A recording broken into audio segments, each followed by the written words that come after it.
Pakinggan nyo ang tunog. It's hollow inside. Atin na siyang hihiwain.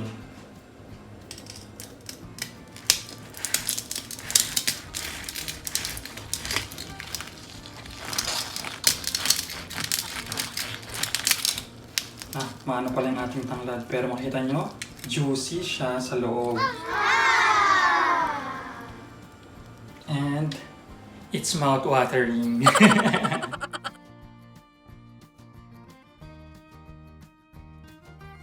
Hi! Ako si Abbey, ang A sa ANW. At ngayon, magluluto tayo ng porchetta or Lechon Pork Belly Roll. Ang kailangan natin mga ingredient, paminta, asin, bawang, green onion, at saka lemongrass. At syempre, hindi mawawala ang star of the show, ang ating pork belly. Make sure well dry ang ating pork belly before natin ilagay ang mga pang-marinade niya. Okay, ilagay nyo yung garlic dito sa pork belly.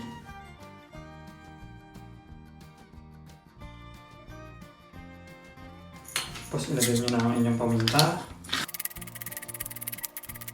And pwede nyo nang ilagay ang inyong asin.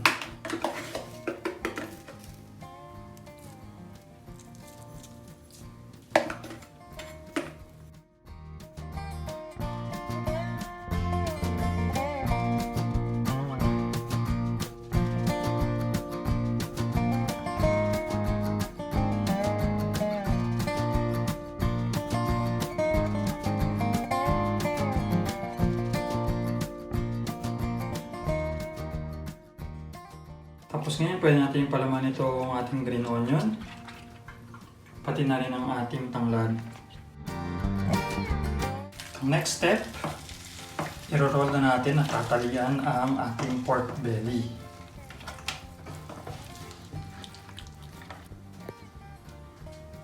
Natalian na natin yung ating pork belly. Ito na po siya, ang ganda-ganda. Ngayon, lalagay natin siya dito.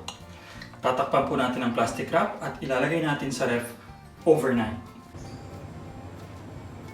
It's cooking time na para sa ating lechon belly. Kaya i-preheat na natin ng oven to 200 degrees Celsius. Tapos lalagyan natin ng toyo with cooking oil itong ating pork belly. Ready na isalang ang ating pork belly in a 200 degree oven. Lulutuin natin siya for 20 minutes hanggang maging crackling na ang kanyang skin. Makikita natin, magpapawis na po ang ating pork belly. So ilalagay pa natin siya dyan ng medyo matagal-tagal. Ibababa na natin ngayon yung temperature to 170 degrees para maluto na yung laman. After po ng 2 hours, handa na po ang ating lechon belly.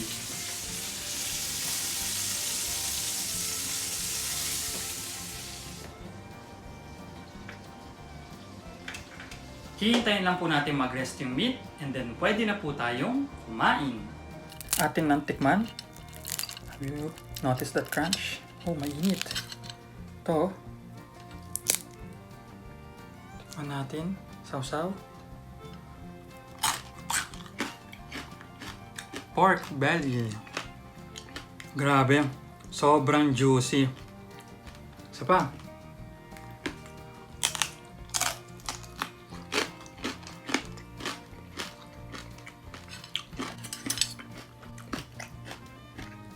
Tikman naman natin ngayon yung laman kung it's fully cooked. Makikita nyo? Fully cooked nga siya. Ikaw ba naman ang mailagay sa oven ng 2 oras?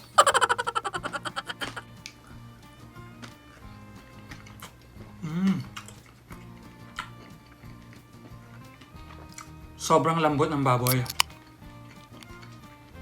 Kahit hindi nyo nanguyain. Madudurog talaga siya. Ang sarap. Juicy. Tamang-tama lang timpla with our maanghang na sausawan. Kain po tayo!